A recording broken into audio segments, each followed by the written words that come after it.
Morning. How are you? I'm tired, but I'm good.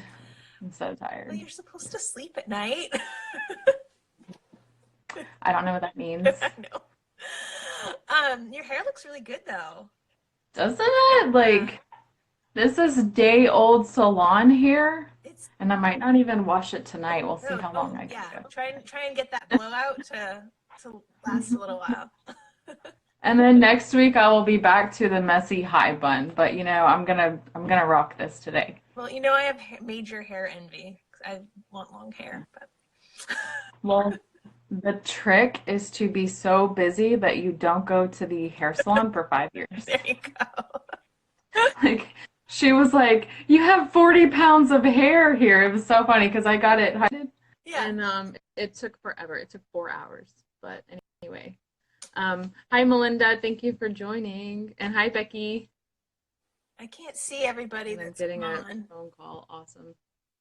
Um, Anyway, are we ready to get started? I think so. Welcome to Writers Uncut. For those of you who have never been before, I am Deirdre Hall, and this is the wonderful. Cheyenne Young. And we are two authors here to talk to you about everything having to do with writing, publishing, and everything in between. Yep. So, And today we have a really good first question, which I think came from Cassie. Was that yes, Cassie? it did. She asked it last week.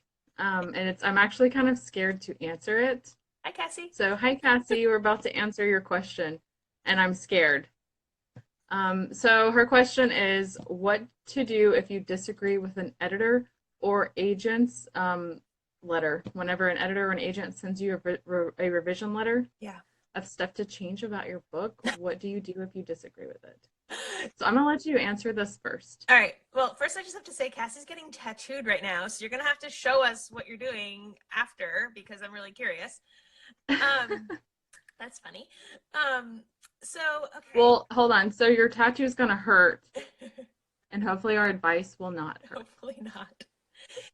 So I have had editor letters that I agree with, and even though the information is hard to take and it's not what I want to hear, my little writer ego is like, no, it was perfect. Like, why would you want to change it? Like, why do you think this is better? But I kind of have to, step back and really look at, whatever the comments were with a more objective eye and look at the manuscript and what I want it to be. Because sometimes, like when we're writing, we're kind of in isolation. We're doing our own thing. We're in our head, in our world we've created.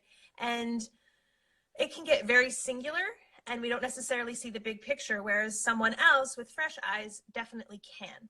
Now, that's, that happens. And sometimes too, and I think we can both attest to this, whether it's an editor letter, agent letter, whatever, it's like, I worked so hard on that and it's like a blow. It's like, no, like, why would you want me to change it? But oftentimes it is for the I better. It can be for the better. However, if you strongly disagree and there is just nothing that is going to change your mind, I think it's then, it's like time to put on the big girl pants and be the adult that you probably are. There are teens that do write and publish, so I'm not going to exclude you. But be a grown up, be mature, and go to your editor, probably like over the phone, even though like that makes me want to cringe having to talk to people in real life. I'd rather just write an email. We're writers, that's what we do. But be really honest and be like, this is why I disagree, and these are the points, and maybe explore it together and see what their reasoning is if they didn't specifically give it. Oftentimes they do. I know you have, Cheyenne, like we've received thick documents with corrections and improvements and changes and all these things. And so, yeah, I think it can go either way. Like sometimes you just disagree, and that's the fact of the matter. And it should never come to who is right and who is wrong. Like that stays out of it. It's what's best for the book and what's best for the reader. It's kind of like my bottom line. So for everyone who joined, we have a lot of viewers right now. That's cool. Hey guys. Um, we are answering the question what to do if you disagree with your editor or agent's edit letter if they want you to revise and change stuff and you don't agree with it. Yeah. So I said, I'm really scared to answer the question because I don't want my agent or editor to watch this. My agent So, probably will. Hi, okay. Ann. So I have a few examples. My gut advice to tell you guys is that a phrase? Gut advice is like they know what they're doing and they are more knowledgeable than you are. Yeah. And they're looking at your book from an outsider's perspective Yeah. because we are so ingrained in our book that it all makes sense to us and it's all there and it's all perfect. Yeah.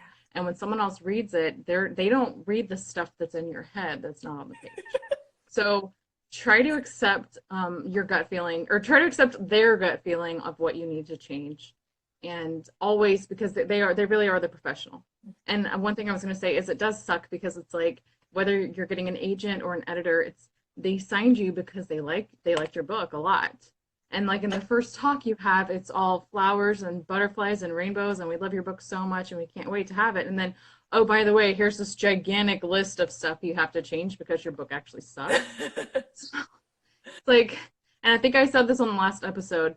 Take a day or two to just cry and soak it all in and realize that this is gonna suck, and then make the changes. But with Sasha, every single change that my agent requested and that my editor requested, I actually loved and thought Yeah. that they were amazing, Yeah. and they made the book so much better. Like for example, Sasha didn't have a dog in the original draft, and but Raquel loves animals, right? So my editor, Kate Egan, said, "Why don't we give her a dog?" And I said, "That is such an amazing idea." And so I added Sunny, and I think he just makes the entire book better. Yeah. So that was an easy change. But with City of Legends, this is kind of funny. My City of Legends series, it came out in 2016. It's a teen superhero series. And everyone's pretty much forgotten about it now, so you guys need to go check it out. So I had called my supers, I just called them supers.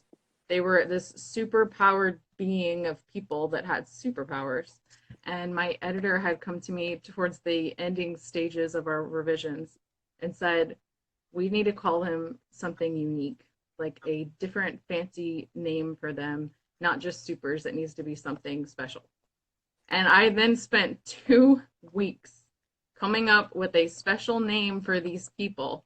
And I visited every website, every Wikipedia page, everything. I talked to everyone. I know I talked to you, I think, about it, trying to come up with this cool word to change supers to, and I came up with Avani, which was some ancient word that meant from the earth, because that's how they got their superpowers. So we changed it. I went through the hundreds of times it was mentioned in all 3 books and changed it. And then right before publication, they came back and said, actually, let's change it back to super. And that was one of the suggestions that I didn't want to do. And I desperately wanted to say, can we not do this? I disagree. I don't want to do this. But I went ahead with it anyway because I didn't like follow my gut. I was scared. I didn't want to disagree. And it was just this huge waste of time. And so I learned from that, if you really disagree and you really don't want to do something, just talk with your editor or agent, and you can probably come up with a compromise. Yeah. And a lot of things I've learned later on, you don't actually have to accept everything that they suggest either.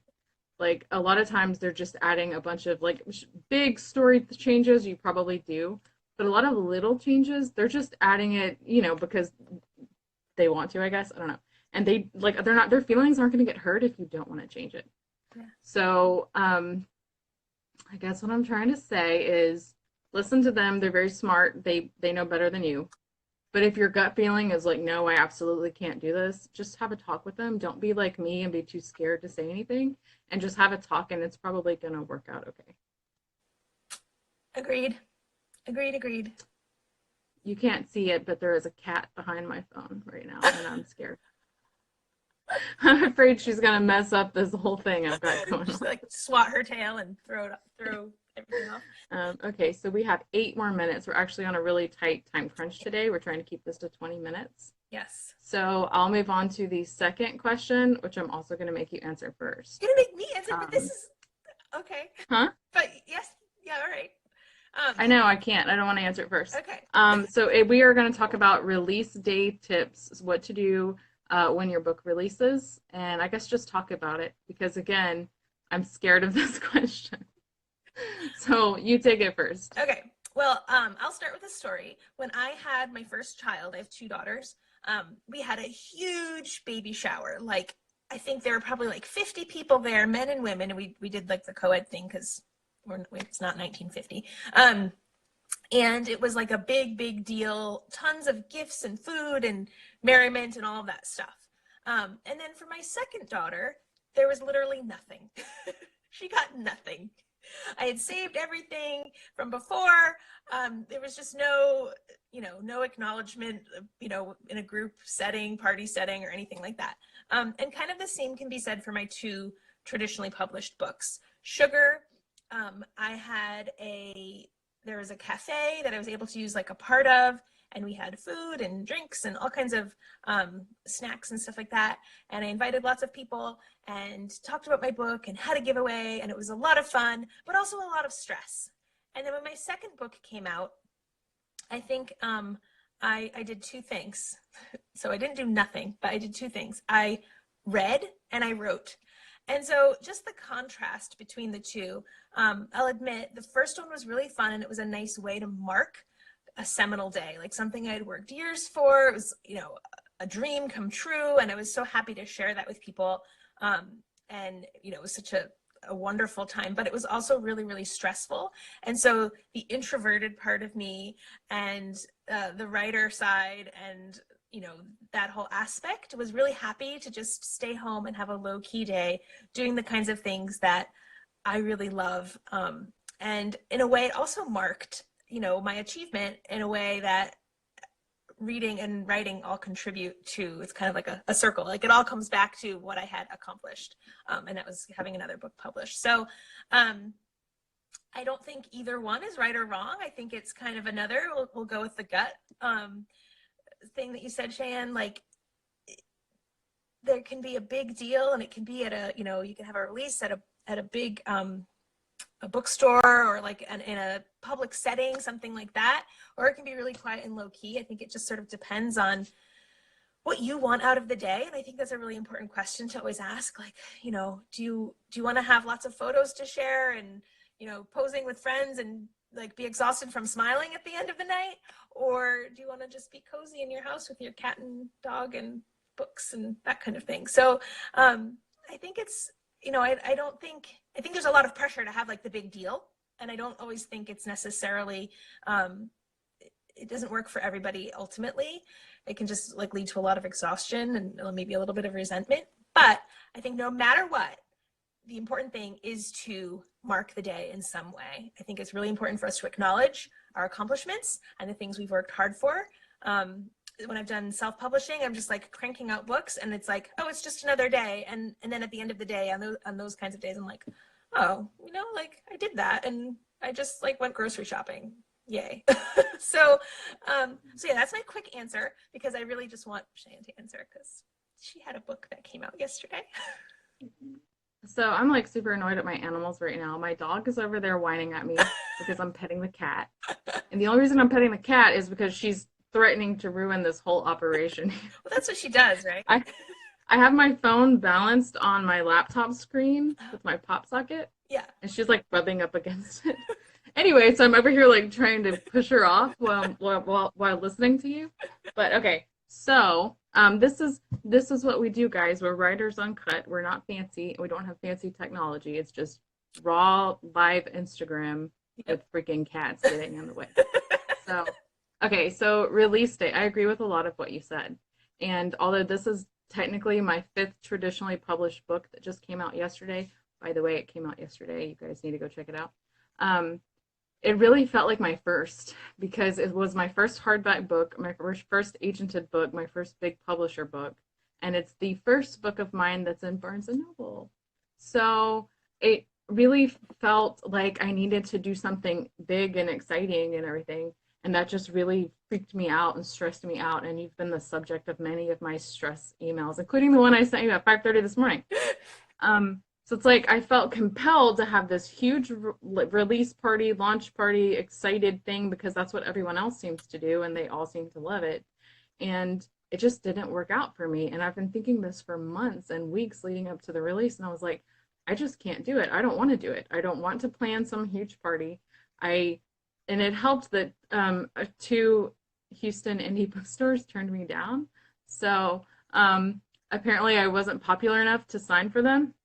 And I could have easily gone to Barnes and Noble, but I was like, you know what? This is just stressing me out too much. Like, and it's so funny because it kind of reminded me of like brides, I guess, on their wedding day. Because I said, you know what? This is my day. This is my book, and I'm just gonna do what I want to do and stop trying to act like I need to do what everybody else does. So what I did yesterday was I went and got my hair did, Looks good. which is amazing. I got it cut for the first time in years, and it smells really good. She put like all this product in it. Anyway, so I got my hair done, and then I met up for lunch with my kid. I let her skip school, and I'm probably, I mean, she was feeling really sick yesterday, so she had to take off of school. Definitely. And then she got better around lunchtime. So I took my kid and my best friend and Ann Rose, one of my other best friends, who's also your agent, and we went out to lunch. And then we went to a bookstore and we went to find my book. And it was like, this is the epitome of my life. So we walk in and we go to the bookshelf, and I know exactly where my book's going to be, and it's not there. And I was like, seriously? Like, this is my fifth book, and it is the first one I was going to get to see in the store, and it's not there. And Anne, bless her, she was like, I need a manager. And she went and found someone, and they had my book. It was just in the back. They hadn't put it out yet because they're lazy, I guess. So they brought out all the copies. They let me sign them, and then it was super exciting and super fun. And I was like, this is what I want to do. I'm hanging out with my closest friends, and I'm signing their stock, and I'm just, it's chill. There's no pressure. It's just fun. And so then I went home. My husband got off work. Then we went out to dinner. I had 2 book cakes. Thank you, Susan. She brought me this fantastic cake, which is on my Instagram. And so the whole day was just kind of laid back and fun. And guess what? It still stressed the hell out of me because, like, and this is part of the email I sent you this morning, like, I suddenly realized my book is out in the world, guys. Like, it's real. And it felt real whenever my publisher sent out ARCs and stuff, but it didn't feel super real. And just, there was something, so I went to another bookstore later in the night yesterday, I went to 2, and they had my books out. And there was just something about seeing my book on the shelf. It was not nearly as satisfying as I thought it was going to be. Like, it almost made me sick to my stomach because I was like, now it's out here. People can walk by and they can look at it and they can judge it and they can pick it up and say, this sounds stupid, and put it back. You know what I mean? Or they could, their eyes could just gloss right over it, you know? And I was just like, it just felt like so much pressure. I felt like I was standing there naked almost on a bookshelf, and it was like terrifying. I was like, this is not at all what I thought it was going to be. So I was actually really glad that I didn't plan some crazy launch party, big hoopla, because I don't know if I would have handled it. Like, it was scary, and it's still scary. And then I spent all day, my cell phone died twice. The battery died because I spent all day on social media, like replying to everyone and liking and commenting, and it was so much fun. And I loved, I was so grateful for everybody telling me, you know, happy release day. And that gave me anxiety too. I was like, what is wrong with me? So I think I'm just even more introverted than I ever realized. And it really just made me realize that your release day is not going to be the same as everyone else's. You know, if you want to plan that big party and you think that'll make you happy, definitely do it, because I love attending those parties for other authors and I love seeing pictures. But if that just sounds like you want to curl up in a ball and scream, then don't do it. Yeah. Because I didn't, and I don't regret it at all. I loved my release day. It was really fun. It was really stressful, but I spent time, or I spent it with the people that I care about the most. And I got to see my book in the store, and so it's still crazy. And like I said, you know, on earlier, like, I got 3 hours of sleep last night. I slept fine the day before my book came out, but when my book came out, I didn't sleep at all last night. Like, I was just awake, and I was just thinking, oh my God, my book is out there now. Yeah. Like, it's available. People are probably reading it right now. Okay, that might be vain to say that. People might be reading it right now, you know? And it freaked me out, and I didn't sleep, and I've been awake all morning. And I was like, it was just another one of those moments where I was like, why do I do this? Why am I a writer? This is so hard. But I do it because I love it. Yeah. And I also just checked the time, and I realized you have to go. So we need to go, but I have three things to say. Okay. My takeaway from what you were saying, I actually have two, and I just want to recap them really quickly, is don't do the things that everyone else is doing just because you think you should do them. Like, do you. And I think that's become like a meme, you know? But I think it just needs to be revisited and reminded over and over again. The second thing was, I think the aftermath, the night after, or the day after, a big deal, a big to do, whether you're an introvert, whether you're just not, writers spend a lot of time alone, and I think we like it that way. Do plan a little recovery for yourself, like a little, morning reading or a walk or something to just decompress from all of that activity. Even though it was something you wanted and you celebrated and you're so grateful, it's still, I think, important when you're sensitive to stress and anxiety like we are, to definitely kind of like make a little plan for yourself afterward. And then the last thing that I was going to say was, I forgot. That's the story of my life. But anyway, I do have to go. But I hope that this was helpful for you. And if you have any other questions, or if something kind of that one of us said kind of like, pop something into your mind, a comment, a question, please let us know. We're always here on Instagram. Hi, Kat. But yes, send us your questions. Yeah.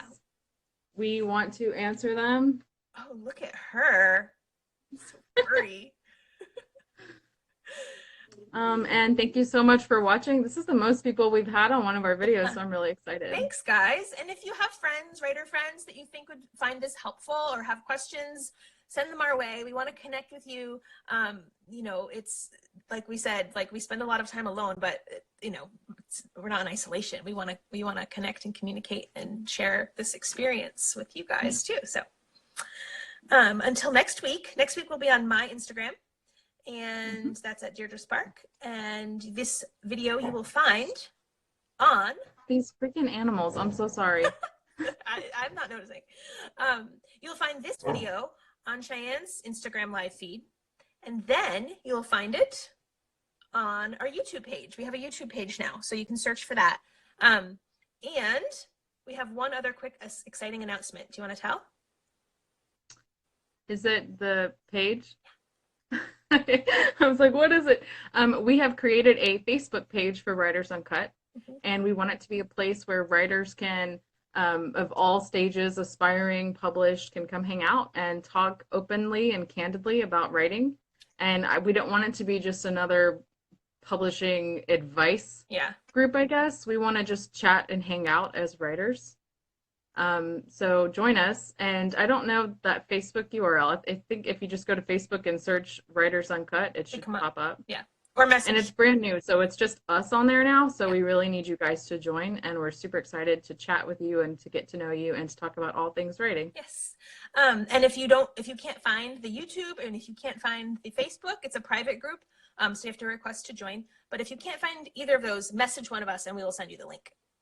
Yes, and I'll be posting it on my blog and stuff. Yeah. So, okay, you need to get to the airport. I do. I'm going. All right. So good to see you. Thanks for watching, guys. Bye. See you next week.